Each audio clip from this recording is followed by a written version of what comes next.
മന്ത്രിമാരുടെ മറുപടിയാണ് മുഖ്യമന്ത്രി.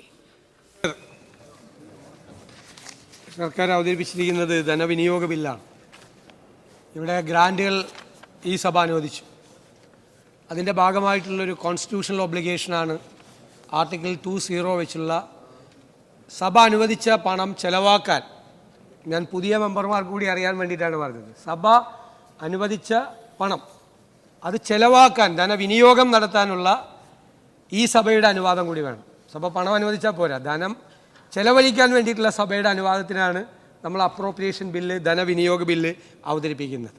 ജനങ്ങളുടെ പണം, ജനങ്ങളുടെ നികുതി പണം ചെലവാക്കാൻ വേണ്ടിയിട്ടുള്ള അനുവാദം ജനപ്രതിനിധി സഭ നൽകുന്ന ഭരണഘടനയിലെ ആർട്ടിക്കിൾ 204 അനുസരിച്ചിട്ടാണ് ഈ ബില്ല് ഇവിടെ അവതരിപ്പിച്ചിരിക്കുന്നത്.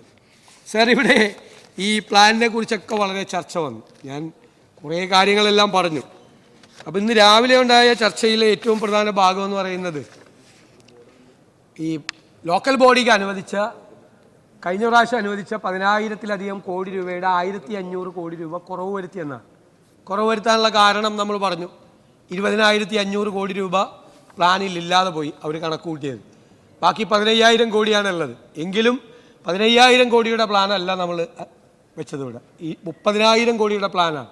5,000 കോടി കുറവ് വരുത്തി, പണം ഇല്ലാത്തതുകൊണ്ട്. ആ 5,000 കോടി രൂപ പല വകുപ്പുകൾക്കായി കട്ട് ചെയ്തപ്പോൾ നമുക്കൊരു 1,500 കോടി രൂപയുടെ കുറവ് വന്നു. അപ്പോൾ ഇവർ, ബഹുമാനപ്പെട്ട പ്രതിപക്ഷ നേതാവ് രാവിലെ ഇവർ ചെലവാക്കിയ പണത്തിൻ്റെ കാര്യം പറഞ്ഞു. ഞാൻ പിന്നെ അപ്പം എല്ലാത്തിനും മറുപടി പറയേണ്ടല്ലോ എന്ന് വിചാരിച്ചിട്ടാണ്. അദ്ദേഹം ഉമ്മൻചാണ്ടി സർക്കാരിൻ്റെ കാലത്ത് ചെലവാക്കിയ പണവും ഇപ്പം ചെലവാക്കിയ പണവും പറഞ്ഞു. അത് നിങ്ങൾ അംഗങ്ങൾ, പ്ലീസ്, അംഗങ്ങൾ മനസ്സിലാക്കേണ്ട ഒരു കാര്യം, ഇത് ഓരോ കാലത്ത് ഓരോ പ്ലാനാണ്. ഇപ്പോൾ 2011-12 പ്ലാൻ എന്ന് പറയുന്നത് 11,101 കോടി രൂപയാണ്. അത് പിന്നീട് 12-13 14,000 കോടി, പിന്നെ 17,000 കോടി, പിന്നെ 20,000 കോടി, പിന്നെ 24,000 കോടി, അങ്ങനെ വരികയാണ്. നമ്മുടെ സംസ്ഥാനത്തിൻ്റെ പഴയ ചരിത്രം എടുത്ത് പരിശോധിച്ചാൽ ഈ പ്ലാനിൻ്റെ സൈസ് ഇങ്ങനെ വർദ്ധിച്ചുകൊണ്ടിരിക്കും. സത്യം പറഞ്ഞാൽ ഒരു സ്റ്റാഗ്നേഷൻ പ്ലാനിൻ്റെ കാര്യത്തിൽ വന്നത് കഴിഞ്ഞ ഈ 5 വർഷക്കാലമാണ് ഈ സംസ്ഥാനത്തിൻ്റെ ചരിത്രത്തിൽ. കാരണം 28,000, 30,000, 3 പ്രാവശ്യം 30,000 കോടി തന്നെ വെച്ചു, ഒരു പെർസെൻറ്റേജ് വർദ്ധിക്കാതെ. എന്നിട്ട് ഇതിൻ്റെ ചെലവാക്കിയ തുക പറയുകയാണ്, പെർസെൻറ്റേജ് ചെലവാക്കിയ തുകയുടെ ആക്ച്വൽസ് പറയുകയാണ്. അപ്പോൾ മൊത്തം പ്ലാനിൻ്റെ എത്രയാണ് ചെലവാക്കിയതെന്ന് പറയുന്നില്ല, മനസ്സിലായത്? അതിനു മുമ്പ് ചെലവാക്കിയത് പ്ലാൻ, ഓരോ കാലത്തെയും പ്ലാനിൻ്റെ സൈസാണ്. അച്യുതാനന്ദൻ ഗവൺമെൻറ്റിൻ്റെ കാലത്ത് അതിനേക്കാൾ ചെറിയ പ്ലാനാണ്. ഉമ്മൻചാണ്ടി സർക്കാരിൻ്റെ കാലത്തേക്കാൾ ചെറിയ പ്ലാനാണ്. അതിനേക്കാൾ ചെറിയ പ്ലാനായിരിക്കും AK ആന്റണി ഗവൺമെൻറ്റിൻ്റെ കാലത്ത്. അപ്പോൾ അതൊരു കണക്കാണ്. ഏത് ആളുകളെ കളിപ്പിക്കാൻ വേണ്ടിയിട്ടുള്ളൊരു കണക്കാണ് പറഞ്ഞത്. ഇനി ഇവർ പ്ലാൻ ഇത് നമ്മൾ കുറച്ചൊന്നാണ് പറഞ്ഞത്. 2024-25 30,370 കോടി രൂപയാണ് ഇവർ പ്ലാനിൽ വെച്ചിരുന്നത്.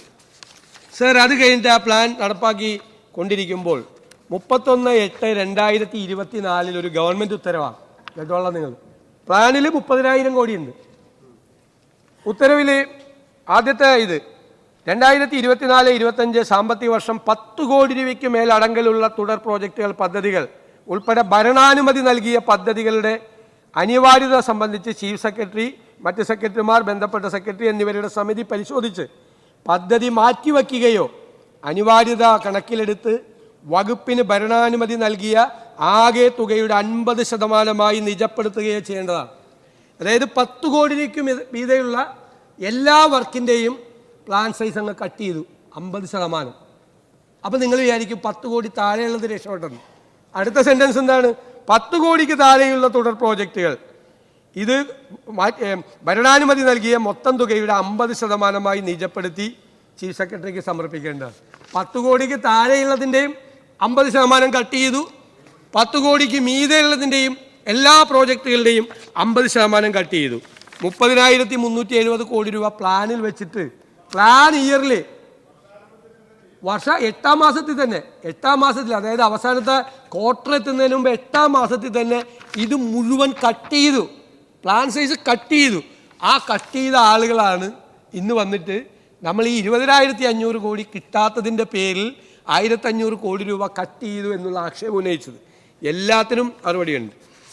ഞാൻ പറഞ്ഞതുപോലെ ഇത് ധനവിനിയോഗ ബില്ലാണ് സഭ പാസ്സാക്കുന്നത്. ജനങ്ങളുടെ നികുതി പണം സൂക്ഷ്മതയോടുകൂടി കൃത്യമായി ഭംഗിയായി പൂർണ്ണതയോടുകൂടി അത് നടപ്പാക്കും. ജനങ്ങളുടെ നികുതി പണമാണ് ചെലവഴിക്കപ്പെടുന്നതെന്ന് എല്ലാ ഡിപ്പാർട്ട്മെൻറ്റുകൾക്കും ബോധ്യം വേണം. സാർ, ഞാൻ ഈ മന്ത്രിസഭയ്ക്ക് വേണ്ടി ഉറപ്പ് നൽകുന്നു, ആ പദ്ധതികൾ കൃത്യമായ ഉത്തരവാദിത്വത്തോടുകൂടി കൃത്യമായ ദിശാബോധത്തോടുകൂടി ജനങ്ങളുടെ പണമാണ് ചെലവാക്കുന്നതിൻ്റെ ഉത്തരവാദിത്വത്തോടുകൂടി ഈ മന്ത്രിസഭയുടെ നേതൃത്വത്തിൽ ഈ സർക്കാർ അതെല്ലാം ഭംഗിയായി നടപ്പാക്കും. ഓരോ വകുപ്പിലും സൂക്ഷ്മതയോടുകൂടി എല്ലാ മന്ത്രിമാരും ഉൾപ്പെടെ ഞങ്ങൾ കൂട്ടുത്തരവാദിത്വത്തോടുകൂടി ഈ സഭ പാസാക്കി തന്ന ഈ പണം ചെലവഴിക്കും, ശ്രദ്ധയോടുകൂടി ചെലവഴിക്കും, സമയം വൈകിക്കാതെ. ഞാൻ ഇന്ന് കുറേ കാര്യങ്ങൾ പറഞ്ഞു. 10 കൊല്ലവും 15 കൊല്ലവും വൈകി പ്രോജക്റ്റ് നടപ്പിലാക്കുമ്പോൾ ജനങ്ങളുടെ നികുതി പണം ഒഴുകിപ്പോകുന്നതിന് കണക്കില്ല. അതിന് മാറ്റമുണ്ടാകണം. മാത്രമല്ല സാർ, ഇന്നു മുതലൊരു പ്രത്യേകതയും കൂടിയുണ്ട്. ഈ 1-ാം തീയതി മുതൽ അടുത്ത 100 ദിവസക്കാലത്തേക്ക് 541 പ്രോജക്റ്റുകൾ 100 ദിവസക്കാലം കൊണ്ട് തീർപ്പാക്കുന്നതിന് വേണ്ടിയുള്ള പദ്ധതി ആരംഭിക്കുക. 541 പ്രോജക്റ്റുകൾ വിവിധ ഡിപ്പാർട്ട്മെൻറ്റുകളിൽ നിന്ന് വന്ന പരിശോധന കഴിഞ്ഞ് നടപ്പാക്കാൻ കഴിയുന്ന പദ്ധതികൾ 541 പദ്ധതികൾക്ക് മന്ത്രിസഭ അംഗീകാരം കൊടുത്തിരിക്കുകയാണ്. ഇന്ന് മുതൽ കൗണ്ട് ഡൗൺ നടത്തി 100 ദിവസം കൊണ്ട് എല്ലാ ഡിപ്പാർട്ട്മെൻറ്റുകളിലെയും ഈ പദ്ധതികൾ പൂർത്തിയാക്കും. എല്ലാ ഡിപ്പാർട്ട്മെൻറ്റുകളുമായിട്ടുള്ള യോഗം അതിനുവേണ്ടി വിളിക്കും. സാർ, 100 ദിവസത്തെ 5ആക്കി തിരിച്ച് ഓരോ 20 ദിവസം കൂടുമ്പോഴും ഈ പദ്ധതി എവിടെ വരെ എത്തി, 541 പ്രോജക്റ്റുകൾ എന്നതിൻ്റെ റിവ്യൂ മീറ്റിംഗ് ഉൾപ്പെടെ നടത്തി ഓരോ ഡിപ്പാർട്ട്മെൻറ്റുകളെയും അപ്ഡേറ്റ് ചെയ്ത് മുഖ്യമന്ത്രിയുടെ ഓഫീസിലൊരു ഡാഷ്ബോർഡ്, ആധുനികമായ ടെക്നോളജിയുടെ പിൻബലത്തോടു കൂടിയ ഒരു ഡാഷ്ബോർഡ് വെച്ച് ഓരോ പദ്ധതിയുടെയും സ്റ്റേറ്റസ്, ഓരോ പദ്ധതിയുടെയും പൊസിഷൻ ഓരോ 20 ദിവസം കൂടുമ്പോഴും ഓരോ 10 ദിവസം കൂടുമ്പോഴും മനസ്സിലാക്കാൻ പറ്റാവുന്ന തരത്തിലുള്ള ഒരു ഫോളോ അപ്പ് ആക്ഷൻ കൂടി ഈ 541 പദ്ധതികൾക്കുണ്ടാകും. ഈ ഗവൺമെൻറ് ഇംപ്രൂവ് ചെയ്യേണ്ടതാണ് ജനങ്ങളുടെ മുന്നിൽ. ഇത് വിശ്വാസ്യതയുള്ള സർക്കാരാണ്, ഉത്തരവാദിത്തമുള്ള സർക്കാരാണ്. 541 പ്രോജക്റ്റുകൾ 100 ദിവസം കൊണ്ട് പൂർത്തിയാക്കാം എന്ന് ജനങ്ങൾക്ക് ഉറപ്പ് കൊടുത്ത സർക്കാരാണ്. ആ ഉത്തരവാദിത്ത ബോധത്തോടു കൂടി ആദ്യത്തെ 100 ദിവസം ഈ പ്രോജക്റ്റുകൾ പൂർത്തിയാക്കാൻ വേണ്ടിയിട്ടുള്ള സകല ശ്രമങ്ങളും നടത്തും. അത് ഈ ഗവൺമെൻറ്റിന് മുന്നോട്ട് പോകാൻ വേണ്ടിയിട്ടുള്ള ഏറ്റവും വലിയ ഒരു ആവേശം കൂടിയായി, കൂടുതൽ ഉത്തരവാദിത്തങ്ങൾ ഏറ്റെടുക്കാനുള്ള ആവേശം കൂടിയാവും. കൂടുതൽ പദ്ധതികൾ ബജറ്റിൽ പ്രഖ്യാപിച്ചിരിക്കുന്ന പദ്ധതികളെല്ലാം സമയബന്ധിതമായി. ഞാൻ കഴിഞ്ഞ ദിവസം പറഞ്ഞപ്പോൾ ആഭ്യന്തരമന്ത്രി ഒരു തമാശ പറഞ്ഞു, 3 മാസം കൂടുമ്പോൾ ഡെലിവറി ഉണ്ടാവും എന്ന് പറഞ്ഞപ്പോൾ അദ്ദേഹം പറഞ്ഞു 10 മാസം കൂടുമ്പോഴാണ് സാധാരണ ഡെലിവറി ഉണ്ടാകുന്നത്. പക്ഷേ പദ്ധതികൾക്ക് ഓരോ 3 മാസക്കാലവും ഉണ്ടാവും.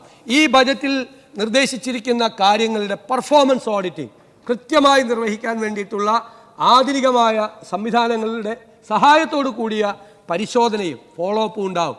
ഇത് നടപ്പാക്കി വരുത്താൻ എല്ലാ നിയമസഭാംഗങ്ങളും എല്ലാ ഉദ്യോഗസ്ഥരും കൂട്ടായ പരിശ്രമം, ഒരു ടീമായി നിന്നുകൊണ്ട് അത് പൂർത്തിയാക്കാനുള്ള ഒരുമിച്ചുള്ള ഉത്തരവാദിത്വം ഏറ്റെടുക്കണം എന്ന് വിനയപൂർവ്വം അഭ്യർത്ഥിച്ചുകൊണ്ട് ഞാൻ വാക്കുകൾ നിർത്തുന്നു.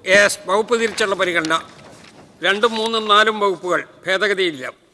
2, 3, 4 വകുപ്പുകൾ ബില്ലിൻ്റെ ഭാഗമാക്കാമോ എന്ന പ്രശ്നത്തെ അനുകൂലിക്കുന്നവർ പ്രതികൂലിക്കുന്നവരാരുമില്ല. അതുകൊണ്ട് ഏകകണ്ഠമായി അംഗീകരിക്കുന്നു.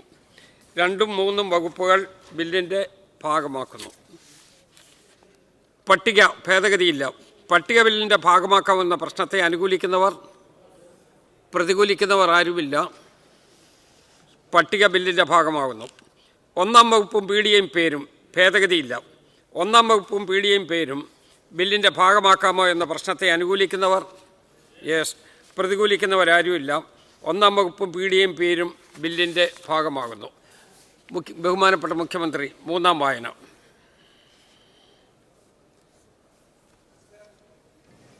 ഇത് ഞാൻ സഭയുടെ മുമ്പാകെ വയ്ക്കുന്ന ഈ ധനവിനിയോഗങ്ങൾ ബില്ല് പാസ്സാക്കി തരണം എന്നുള്ള ഉപക്ഷേപം ഞാൻ അവതരിപ്പിക്കും. ഉപക്ഷേപത്തെ പിന്താങ്ങേണ്ടതാണ്. 2026